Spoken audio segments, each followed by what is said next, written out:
കൊച്ചിയിൽ കപ്പൽ മുങ്ങിയതുമായി ബന്ധപ്പെട്ട് വലിയ ഒരു ഭീതി ഇപ്പോഴും നിലനിൽക്കുന്നുണ്ട്. പലരും മത്സ്യമൊന്നും കഴിക്കുന്നേ ഇല്ല എന്നുള്ളതാണ് ഇതിന്റെ ഒരു യാഥാർത്ഥ്യം. എന്തൊക്കെ സാധനങ്ങളാണ് ഈ കപ്പലിൽ ഉണ്ടായിരുന്നത്? അത് അപകടകാരിയായ സാധനങ്ങളാണോ? അങ്ങനെ വിവരങ്ങൾ പുറത്തു വന്നിട്ടുണ്ടോ? അതെ, ഇതിനെ പറ്റിയിട്ട് വിശദമായിട്ടുള്ള വാർത്തകൾ ഇപ്പോൾ വെളിയിലേക്ക് വരുന്നുണ്ട്.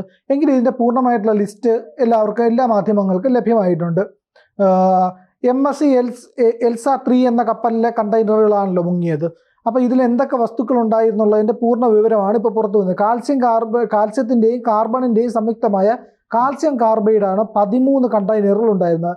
ഇത് വെള്ളവുമായി ചേർന്നാൽ തീ പിടിക്കാൻ അസറ്റലിൻ എന്ന് പറയുന്ന വാതകം ഉണ്ട്. അത് പെട്ടെന്ന് തീ പിടിക്കുന്നതിന് കാരണമാവുന്ന ഒരു വാതകമാണ്. മനുഷ്യ ശരീരവുമായി നേരിട്ട് സമ്പർക്കം പുലർത്തിയാൽ വിവിധ തരത്തിലുള്ള അസുഖങ്ങൾ ഉണ്ടാവാം. ഈ കപ്പലിലുണ്ടായിരുന്നതിൽ 8 എണ്ണം മുങ്ങിയ കപ്പലിൻ്റെ അകത്തെ അറയിലായിരുന്നു സൂക്ഷിച്ചിരുന്നത്. ബാക്കിയുള്ളവ പുറത്തായിരുന്നു. അതായത് 13 എണ്ണത്തിൽ 5 എണ്ണം പുറത്ത് ആയിരുന്നു, അകത്ത് ബാക്കിയായിരുന്നു. അങ്ങനെയായിരുന്നു. അപ്പോൾ കണ്ടെയ്നറുകളുടെ പൂർണ്ണ വിവരങ്ങൾ പക്ഷേ ഇതുവരെ അധികൃതർ പുറത്തുവിട്ടിട്ടില്ല. എന്തൊക്കെ വസ്തുക്കളുണ്ടെന്നാണ് പുറത്തുവിട്ടിട്ടുള്ളത്. ആദ്യം ഈ കസ്റ്റംസിന് കൈമാറിയ ലിസ്റ്റിനകത്ത് ഇവർ ക്യാഷ് എന്നാണ് പറഞ്ഞിരുന്നത്. ക്യാഷ് ഉണ്ടായിരുന്നു. അപ്പോൾ ക്യാഷ് അല്ല, പിന്നീട് അന്വേഷിച്ചപ്പോൾ തന്നെ ക്യാഷുമാണ്. അതായത് ഈ പറയുന്ന നട്ട്സ് പോലുള്ള ഭക്ഷണ പദാർത്ഥങ്ങളെല്ലാം ഇതിൽ വിവിധ കണ്ടെയ്നറുകളിൽ കൊണ്ടുവന്നിരുന്നു എന്നുള്ളതാണ്. അവയൊന്നും വലിയ പ്രശ്നം ഉണ്ടാക്കാനുള്ള സാധ്യത ഇല്ലെങ്കിലും ഈ പറയുന്ന വസ്തുക്കളെല്ലാം തന്നെ, രാസവസ്തുക്കളെല്ലാം കടലിൽ പരന്നതുകൊണ്ടും അതിൽ ഈ പറയുന്ന ആഹാര പദാർത്ഥങ്ങളായിട്ടുള്ള നട്ട്സൊക്കെ അതിൽ കിടന്നിട്ട് അതേതെങ്കിലുമൊക്കെ മത്സ്യമോ മറ്റ് ജീവികളൊക്കെ ഭക്ഷിക്കുകയോ ചെയ്താൽ ഗുരുതരമായിട്ടുള്ള പ്രശ്നങ്ങൾ ഉണ്ടാവാനുള്ള സാധ്യതയുമുണ്ട്. അതിനെ പറ്റിയിട്ടും അധികൃതർ വ്യക്തമാക്കുന്നുണ്ട്. കാൽസ്യം കാർബൈഡ് പോളിമർ അസംസ്കൃത വസ്തുക്കളുമാണ് അപകടകാരികളായിട്ടുള്ളത് എന്നാണ് പറയുന്നത്. പോളിമർ അസംസ്കൃത വസ്തു എന്ന് പറഞ്ഞു കഴിഞ്ഞാൽ നമ്മൾ ഈ പറയുന്ന പ്ലാസ്റ്റിക് പ്രൊഡക്ഷൻ കാണുമ്പോഴത്തേക്കും ഇങ്ങനെ വാരിയെടുക്കുന്ന സാധനം കണ്ടിട്ടില്ലേ, ഒരു തരിതരിയായിട്ട് പ്ലാസ്റ്റിക്കുകൾ കിടക്കുന്നത്. ആ പ്ലാസ്റ്റിക്കുകളെ എടുത്തിട്ടാണ് അതിനെ ചൂടാക്കി പല മോൾഡുകളിൽ വെച്ച് പ്ലാസ്റ്റിക് വസ്തുക്കൾ ഉണ്ടാക്കുന്ന. പേന തൊട്ട് ഈ പറയുന്ന നമ്മളുടെ പ്ലാസ്റ്റിക് ഉപകരണങ്ങൾ വരെ ഉണ്ടാക്കുന്നത് ഈ പറയുന്ന പ്ലാസ്റ്റിക് പോളിമറിൽ നിന്നാണ്. പോളിമർ പ്ലാസ്റ്റിക്കിൽ നിന്ന്, അസംസ്കൃത വസ്തുക്കളിൽ നിന്നാണ്. അപ്പോൾ നിരവധി വസ്തുക്കളുണ്ട്. ഇത് പെട്രോളിയം ഉൽപ്പന്നമാണ്. പ്ലാസ്റ്റിക് എന്ന് പറയുന്നത് പെട്രോളിയം ഉൽപ്പന്നമാണല്ലോ. പെട്രോളിൽ നിന്ന് ഈ നമ്മൾ ഖനനം ചെയ്യുന്നതിൽ നിന്ന് വേർതിരിച്ചെടുക്കുന്ന നൂറുകണക്കിന് പദാർത്ഥങ്ങളിൽ ഒന്നാണ് പ്ലാസ്റ്റിക് എന്ന് പറയുന്നത്.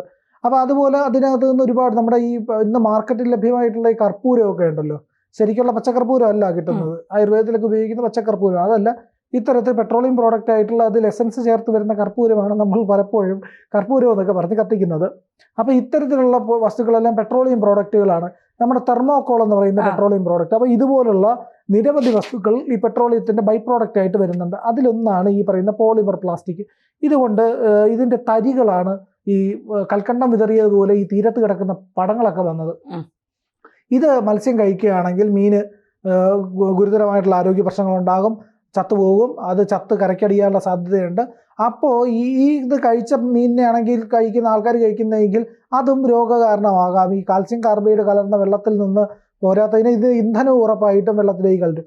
അങ്ങനെയുള്ള വസ്തുക്കളാണ് ഇതിൽ നിന്ന് പുറത്തേക്ക് വരുന്നതെങ്കിൽ അത് മനുഷ്യ ശരീരത്തിൽ ഉണ്ടാക്കുന്ന ആഘാതങ്ങൾ വളരെ വലുതായിരിക്കും എന്നുള്ളതാണ് ഇതിൽ പറയുന്നത്.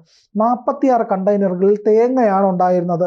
തേങ്ങ, കശുവണ്ടി, നട്ട്സ് എന്നാണ് പറയുന്നത്. 39 കണ്ടെയ്നറുകളിൽ കോട്ടൺ, വസ്ത്രങ്ങൾക്കുള്ള കോട്ടനും കാര്യങ്ങളുമാണ്. 71 കണ്ടെയ്നറുകളിൽ സാധനങ്ങളില്ല എന്നും 60 കണ്ടെയ്നറുകൾ പ്ലാസ്റ്റിക് നിർമ്മിക്കുന്ന ഈ പോളിമർ അസംസ്കൃത വസ്തു കൊണ്ടുള്ളതെന്ന് പറയുന്നു. 87 കണ്ടെയ്നറുകളിൽ തടിയാണ്, ബാമ്പു അടക്കമുള്ള സാധനങ്ങളാണ് അതിലുണ്ടായിരുന്നതെന്ന് പറയുന്നു. 643 കണ്ടെയ്നറുകൾ എന്നാണ് സർക്കാർ വിശദീകരിച്ചത്. പക്ഷെ പട്ടികയിലുള്ളത് 640 കണ്ടെയ്നറുകളുടെ വിവരം മാത്രമാണ്. 3 കണ്ടെയ്നറുകളുടെ വിവരത്തെ പറ്റി പറഞ്ഞിട്ടില്ല. ഈ പറയുന്ന ഈ പ്രധാനപ്പെട്ട കണ്ടെയ്നറുകളിൽ ഉള്ള വസ്തുക്കളുടെ വിവരങ്ങളാണ് നമുക്കിപ്പോൾ ഇങ്ങനെ അറിയാൻ കഴിയുന്നത്. എന്നാൽ ഈ 3 കണ്ടെയ്നറുകളുടെ വിവരം കൃത്യമായിട്ട് കിട്ടിയിട്ടുമില്ല. ഇതിനകത്തെ അപകടത്തെ പറ്റിയാണ് മറ്റൊന്ന് നമുക്ക് പറയുന്നത്. പരിസ്ഥിതി ദിനവും കൂടെയാണ്. ഇങ്ങനെ ഒരു കപ്പൽ അപകടമുണ്ടായി അതിൽ വസ്തുക്കൾ കടലിൽ പരക്കുകയും പ്രശ്നങ്ങളുണ്ടാവുകയും ചെയ്യുമ്പോൾ ദ്രുതഗതിയിൽ ചില നടപടികളൊക്കെ എടുക്കേണ്ടതുണ്ട്. പക്ഷേ ഇവിടെ ഈ പ്രശ്നങ്ങളിൽ നടപടി എടുക്കുന്നുണ്ടോ എന്നുള്ളത്, കപ്പലിൽ നിന്നുള്ള എണ്ണ പടരാതിരിക്കാനുള്ള നടപടികളൊക്കെ എടുത്തതായിട്ടുണ്ട്. പിന്നെ അവിടെ ചെയ്യുന്ന കാര്യം എന്ന് പറഞ്ഞു കഴിഞ്ഞാൽ എണ്ണ ഭക്ഷിച്ച് തീർക്കുന്ന ചില ബാക്ടീരിയകളെ ഇടുക എന്നുള്ളതാണ് സാധാരണഗതിയിൽ ചെയ്യുന്നത്. പിന്നെ അതുപോലെ തന്നെ ഈ മേഖലയിലുള്ള എണ്ണ അരിച്ചെടുക്കാനായിട്ടുള്ള ചില ഈ പറയുന്ന കപ്പലുകളുണ്ട്, അതിൽ ചില ഉപകരണങ്ങളുണ്ട്. അതൊക്കെ വെച്ചിട്ട് ഈ സമുദ്രോപരിതലത്തിലെ എണ്ണയെ വലിച്ചെടുക്കാൻ കഴിയുന്ന ഉപകരണങ്ങളുണ്ട്.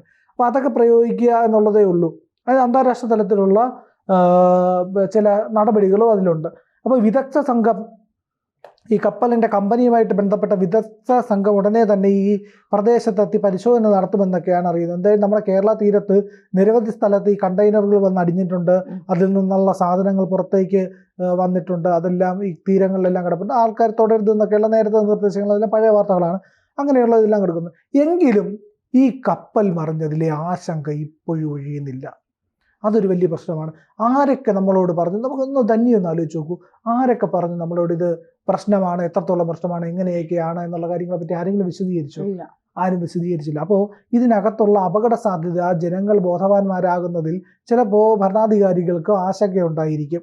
അപ്പോൾ നമുക്ക് ചെയ്യാൻ കഴിയുന്ന കാര്യം എന്നാൽ കടലുമായിട്ടുള്ള സമ്പർക്കം പരമാവധി ഒഴിവാക്കുക, മീൻ കഴിക്കാതിരിക്കുക, ഇപ്പോൾ അങ്ങനെയുള്ള കാര്യങ്ങൾ നടപടികളിലേക്കൊക്കെ പോവുക എന്നുള്ളതല്ലാതെ ഈ കപ്പൽ അപകടവുമായി ബന്ധപ്പെട്ടിട്ടുള്ള കൂടുതൽ വിവരങ്ങളിൽ സർക്കാർ 100% വ്യക്തത വരുത്തണം.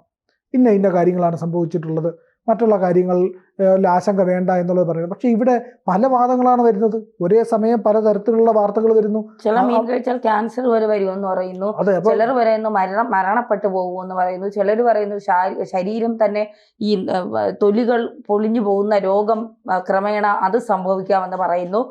ഇപ്പൊ നമ്മൾ ഈ വാർത്ത ഇട്ടാൽ ചിലർ പറയും വ്യാജ വാർത്തയാണ്, വെറുതെ ഇരുന്ന് പറയുന്നതാണ്, നിങ്ങൾക്ക് വേറെ പണിയൊന്നുമില്ല എന്നൊക്കെ ചോദിക്കും. പക്ഷെ ചിലത് യാഥാർത്ഥ്യങ്ങളാകാം. ഇപ്പോൾ മീൻ മാർക്കറ്റിലൊക്കെ മീനിന്റെ വിലയൊക്കെ വലിയ രീതിയിൽ ഇടിഞ്ഞു എന്ന് പറയുന്നത് എന്തുകൊണ്ടാണ്? ആളുകൾ കൂട്ടത്തോടു കൂടി മീൻ ഉപേക്ഷിക്കുന്ന ഒരു ഘട്ടത്തിലേക്ക് എത്തി. കാരണം സർക്കാരുകൾ പറഞ്ഞില്ലെങ്കിലും ആളുകൾക്ക് ഭയമായി. അവർക്കിപ്പോൾ കാര്യങ്ങൾ മനസ്സിലാക്കാനുള്ള ബോധമൊക്കെ ഉണ്ട്. ഈ വലിയൊരു കപ്പൽ മറിയുന്നു, ഇതിനകത്തുള്ള കണ്ടെയ്നറുകൾ വെളിയിൽ പോകുന്നു, ഇതിലെന്താണ് എന്ന് കൃത്യമായി സർക്കാർ തന്നെ വിവരം പുറത്തു വരുന്നില്ല. ഇനിയിപ്പോൾ പുറത്തുവിടാത്ത ഈ 3 കണ്ടെയ്നറുകളിൽ എന്തായിരിക്കും? അതും ദുരൂഹമായി തുടരുകയാണ്. തീർച്ചയായിട്ടും ഇത് ജനങ്ങൾ ഭയപ്പെടുന്ന ഒരു കാര്യം തന്നെയാണ്.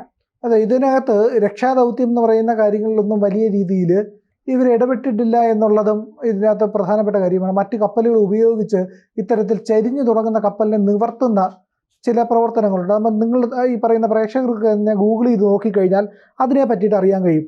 മറിയുന്ന കപ്പലുകളെ നിവർത്താനായിട്ട് അത് കൂടുതലും ചെയ്യുന്ന സൈനിക കപ്പലുകളൊക്കെയാണ്. ഏതെങ്കിലും തരത്തിൽ എന്തെങ്കിലും അപകടമുണ്ടായാൽ ഇതിനെ പിടിച്ചു നിർത്താനായിട്ട് മറ്റ് കപ്പലുകൾ ഉപയോഗിക്കുക, അല്ലെങ്കിൽ ഈ ടഗ് ബോട്ടുകൾ പോലുള്ള ബോട്ടുകളും ഇതൊക്കെ ഉപയോഗിച്ച് ഇതിനെ നിയന്ത്രിക്കാൻ ശ്രമിക്കുക. പരമാവധി ഈ പറയുന്ന അപകടം ഒഴിവാക്കാൻ വേണ്ടിയിട്ടുള്ള പ്രവർത്തനങ്ങൾ ചെയ്യുക. വേഗത്തിലുള്ള ഈ പറയുന്ന കണ്ടെയ്നറുകൾ അതിൽ നിന്ന് നീക്കാൻ കഴിയുമോ എന്നുള്ള കാര്യങ്ങൾ. അപ്പോൾ ഇത്തരത്തിലുള്ള പ്രവർത്തനങ്ങളൊന്നും ഇവിടെ നടന്നതായിട്ട് കാണുന്നില്ല. എന്തുകൊണ്ട് കണ്ടെയ്നറുകൾ നീക്കാൻ കഴിഞ്ഞില്ല? ഈ പറയുന്ന ചെറിയ തോതിലെങ്കിലും നീക്കുകയാണെങ്കിൽ അങ്ങനത്തരത്തിലുള്ള ഈ പറയുന്ന അപകടങ്ങളുടെ വ്യാപ്തി കുറയ്ക്കാമായിരുന്നല്ലോ. അപ്പോൾ ഇങ്ങനെയൊക്കെയുള്ള ഒരുപാട് ചർച്ചകൾ ഇപ്പോൾ സാമൂഹ്യ മാധ്യമങ്ങളിലടക്കം വരുന്നുണ്ട്. സ്വാഭാവികമായി ചോദിക്കുന്ന ചോദ്യങ്ങളാണ് ഇതൊക്കെ. എന്തുകൊണ്ട് അതിനെ നിവർത്താനായി മറ്റ് കപ്പലുകൾ ഉപയോഗിച്ചുള്ള ശ്രമം നടന്നില്ല? ഒന്ന്. രണ്ടാമത്തെ കാര്യം എന്ന് പറഞ്ഞു കഴിഞ്ഞാൽ അവിടെ നിന്ന് കണ്ടെയ്നറുകൾ മാറ്റാനുള്ള ശ്രമം നടന്നില്ല. അതെന്തുകൊണ്ട് നടന്നില്ല? അപ്പോൾ ഈ അപകടം നടക്കണം പൂർണ്ണമായിട്ടും എന്നുള്ള ഒരു താല്പര്യമുള്ളതുപോലെ നമുക്ക് ഇതിനെ കാണാൻ കഴിയില്ലേ? അതായത് ഇവർക്ക് ഇൻഷുറൻസ് കിട്ടാനായിട്ടോ പഴകിയ ഒരു കപ്പലാണ്, ഇത് മുക്കി അതിന്റെ ഇൻഷുറൻസ് അവരുടെ നാട്ടിൽ കൊണ്ടേ മുക്കി അത് അവിടുത്തെ പ്രത്യാഘാതങ്ങൾ ഉണ്ടാക്കും അവരുടെ രാജ്യത്ത്. അതുകൊണ്ട് ഇവിടെ അങ്ങ് മുക്കി തീർക്കാമെന്നുള്ള രീതിയിൽ പ്രവർത്തിച്ചതാണോ എന്നൊക്കെയുള്ള ദുരൂഹത നിലനിൽക്കുന്നുണ്ട്. അപ്പൊ ഇതിനെ നമ്മൾക്ക് ക്ലിയർ ആയിട്ട് ഇതിന്റെ ഉത്തരം കിട്ടേണ്ടതുണ്ട്. അധികാരികൾ ഇതിന്റെ കാര്യങ്ങൾ പറയേണ്ടതുണ്ട്. എന്തായാലും നമുക്ക് ചെയ്യാൻ കഴിയുന്ന ജാഗ്രത നമ്മൾ പുലർത്തുക എന്നുള്ളത് മാത്രമാണ് ഇവിടെ നിലവിലുള്ള ഒരു പ്രതിവിധി.